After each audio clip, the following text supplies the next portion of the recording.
Mais alors que faut-il faire, Salim? Ben, moi je pense que la première des choses à faire, tout de suite, là maintenant, c'est de faire des stocks alimentaires. Oui. Comme ça, le jour où il y a des troubles importants, on ne bouge pas. Oui. Donc on ne participe pas au désordre. Oui. Secondo, s'unir, recréer des liens. Ça, c'est tu sais, c'est bizarre la vie, hein, le monde est bien fichu. C'est que bon, dans des situations de crise où il manque de l'argent, les gens vont se rapprocher. Tu vois ce que je veux dire? Par exemple, depuis que par exemple la location est très chère, les étudiants vivent en colocation pour partager les frais. Et espérant que les enfants resteront plus longtemps chez leurs parents, etc. etc. Par exemple, tu vois, par exemple là aujourd'hui, une femme qui a envie de divorcer parce que son mari ne l'emmène pas trop au restaurant, elle ne peut pas. Parce qu'elle s'en sortira jamais. Elle est obligée d'accepter. Oui. Et ça, pour moi, c'est bien. Parce que divorcer, pour des raisons stupides qu'on lit dans Marie-Claire ou qu'on regarde dans Gossip Girl, je trouve ça très inquiétant, tu vois. Du coup, voilà, cette misère va rassembler les gens et le premier salut viendra de l'union du cercle familial et amical. Donc il faut agir tout de suite, informer tout de suite, là, maintenant, immédiatement, informer ses proches. Oui. L'information, c'est notre plus grande arme. Éteignez votre télé, jetez votre télé, ne la donnez pas, ne la vendez pas, cassez-la, jetez-la, débarrassez-vous-en, c'est un poison. Lisez le livre de Michel Desmurger. Lisez le livre de Michel Desmurger sur la télévision. C'est une calamité, la télévision. C'est une arme de destruction massive. Arme de et de désinformation. Absolument. Et d'abrutissement. Et lisez ce livre. Je vais faire une vidéo sur ce livre. Ça va être peut-être la vidéo du siècle. Je ne plaisante pas. Je ne plaisante pas. C'est hallucinant ce que fait la télé. D'abord, c'est de la programmation mentale, on en a déjà parlé. Sur un plan physiologique. Hein. Sur un plan physiologique. Un abrutissement au niveau du langage, un abrutissement avec des chiffres et des statistiques. C'est un bouquin avec 1200 références scientifiques. 1200, c'est délirant. Même une thèse de 3e cycle ne contient pas autant de références. Ce type est un génie et en plus, il est écrit d'une manière extrêmement bien, enfin c'est très bien écrit, extrêmement rigolo, etc. C'est un livre majeur. Jetez votre télé pour ne pas être influencé par la propagande de guerre qui est en face. Ils ont fait ça en Libye, ils vont nous le faire chez nous. Je ne vois pas ce qui va les déranger. Et après, après s'attendre au pire, se former et s'attendre au pire. Si je peux me permettre aussi dans cet ordre d'idée un autre conseil, faites attention à Internet. Parce qu'Internet, d'une part, nous échangeons entre nous des informations qui sont absolument abominables, qui font qu'en fin de compte, on a beaucoup de haine, d'énergie, de haine, de rancœur, de peur qui se répandent. Ce n'est pas pour autant que nous descendons dans la rue pour faire ce qu'il convient que nous fassions. Au contraire, plus les informations sont abominables, plus on est à s'exciter derrière les écrans Internet et on ne bouge pas, on ne fait rien. Attention à ça. Attention aussi dans le flot d'informations qui est déversé sur Internet. Il y a une intox majeure au milieu que personne ne connaît parce qu'on est toujours, on a tendance à mélanger factuel et théorie et surtout on ne vérifie pas les sources. Tout à fait. Comment savoir aujourd'hui ce qui se passe en Libye? Comment savoir ce qui s'est passé dans le golfe du Mexique au niveau de la marée noire? Comment savoir ce qui se passe avec les 3 réacteurs de Fukushima? Il paraît qu'en fin de compte il y en a 11. On ne peut pas savoir ce qui se passe. Ah non, TF1, c'est pas. TF1. Internet, c'est pas la panacée. Hein. Et le pire, c'est qu'on n'est plus en réseau physique. Oui. On est en réseau virtuel. Tout à fait. Et le jour où eux, ils vont nous couper le son et l'image. Panique totale. Par exemple, parce qu'il y aurait je ne sais pas, des éruptions solaires dont on ne peut pas vérifier la véracité. On va vous dire, électroniquement, il n'y a plus rien qui marche, il n'y a plus Internet qui fonctionne, on va tous devenir fous, complètement isolés. Et par contre, les réseaux physiques, eux, ils les ont. Et je suis désolé de le dire pour mes collègues qui sont du mauvais côté de la gendarmerie, c'est le premier réseau physique formel qui va jusqu'au le trou du cul de la France, le petit village le plus perdu de la France, qui est parfaitement actif. Ça, c'est une toile d'araignée fantastique. C'est du très beau travail. Seulement la gendarmerie, qui n'en a pas encore pris conscience, est en fin de compte le bras armé de la terreur et de l'imposture politico-judiciaire. Dont l'action sera facilitée par un attentat, un sale attentat. Tu vois, un truc pourri, un truc abominable, qui va effacer toute conscience et toute résistance à l'horreur, à l'abject.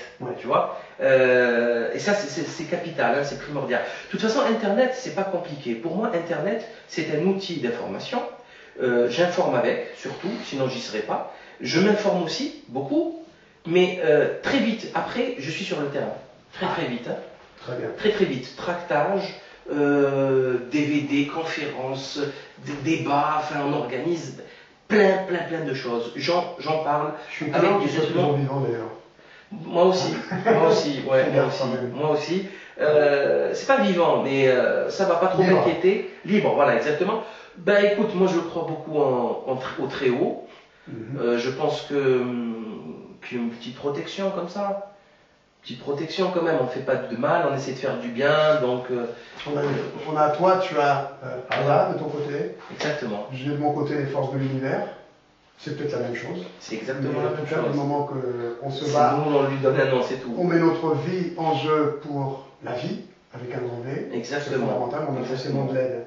Pour la beauté et la vérité. Ouais. Ce que j'essaie de faire Pour la de mon beauté côté, et la vérité. je voulais t'en parler un petit peu, je voulais passer cette petite information.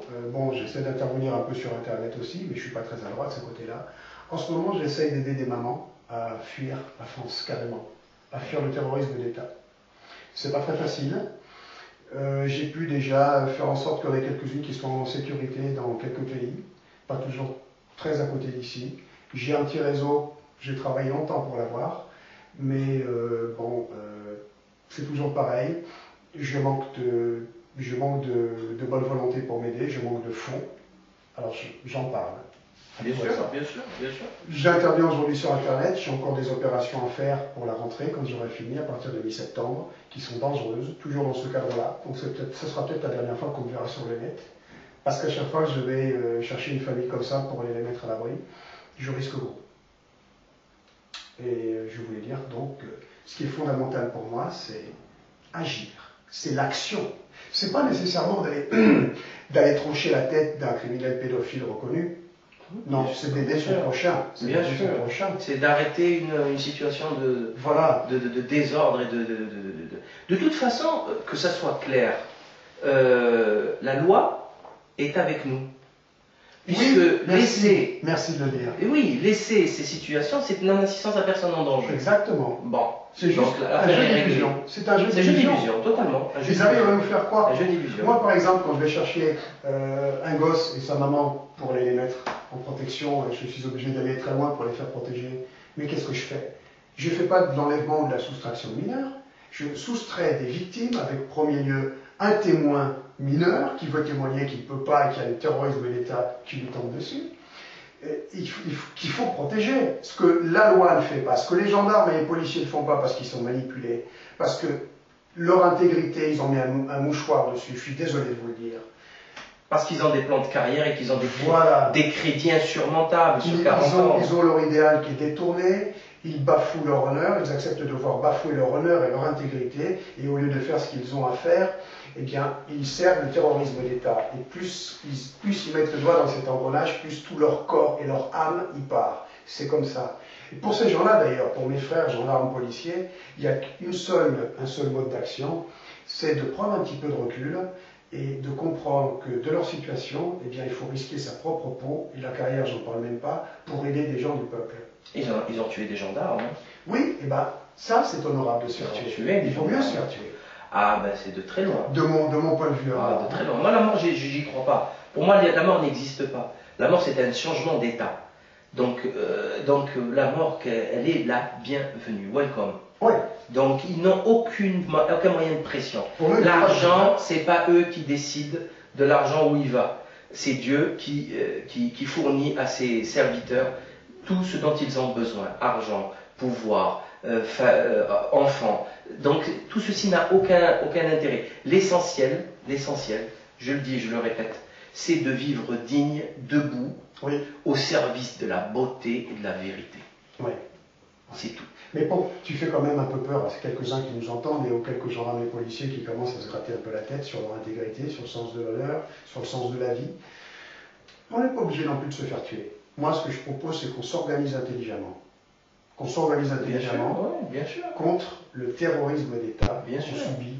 Pour moi, travailler en en espion, en catimini, aussi c'est quelque chose de très bien. Oui. Comme eux font, comme ces démons le font. Tu n'es pas obligé de crier sur les toits, tu fais ton travail, des types qui font leur travail dans leur coin, qui te donnent ces informations, etc. Ils ne sont pas obligés de se découvrir. Absolument.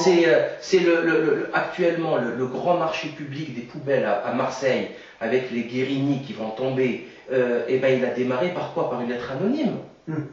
Une petite lettre anonyme qui expliquait ce qui se passait, avec des tournements d'argent public extrêmement graves. Donc voilà, il y a tellement de choses à faire. Et chacun fait à son niveau, à ce qu'il peut. Celui qui peut prendre 10 kilos prend 10 kilos, celui qui peut prendre 100 kilos prendra 100 kilos. Et celui qui est d'accord pour mettre sa propre vie en jeu, eh bien, il met sa propre vie en jeu, il le fait. Parce que, à mon avis, c'est ça la petite part. Tu sais, tu connais cette fable de David qui fait sa petite part pour que les forces de l'univers fassent la grande part. Oui. Et qui va contre Goliath avec sa fronde. Oui. Et les spirituels New Age nous disent oui, mais alors il faut faire sa petite part simplement pour que les forces de l'univers ou Dieu fassent sa grande part. Oui, mais attention, c'est quoi notre petite part? Notre petite part ramenée au divin que nous sommes, eh bien, c'est mettre en jeu notre vie. Et quand David il est allé face à Goliath avec sa fronde, qu'est-ce qu'il a fait pour faire sa petite part? Et pour déclencher les forces de Dieu ou de l'univers, ou d'Allah, eh bien, il a mis en jeu sa vie. Oui, tout à fait, tout à fait. C'est ça la petite part qu'il faut mettre en jeu. Tout à fait. Maintenant, ceux qui n'ont pas encore le courage de le faire, ma foi. C'est pas grave, c'est pas grave, mais qui nous crée pas de problème. Voilà. Qui ne crée pas de problème, moi je dis toujours, si tu n'es pas capable, reste dans ton coin, il n'y a pas de souci. Mais ne t'occupe pas de ce qui ne te concerne pas. Voilà, t'occupe pas de ce qui ne te concerne pas. Voilà. Salim. Vraiment très heureux de te rencontrer, vraiment. Et à très bientôt. À très bientôt. Très très bientôt. On va travailler dans ce sens. Enfin.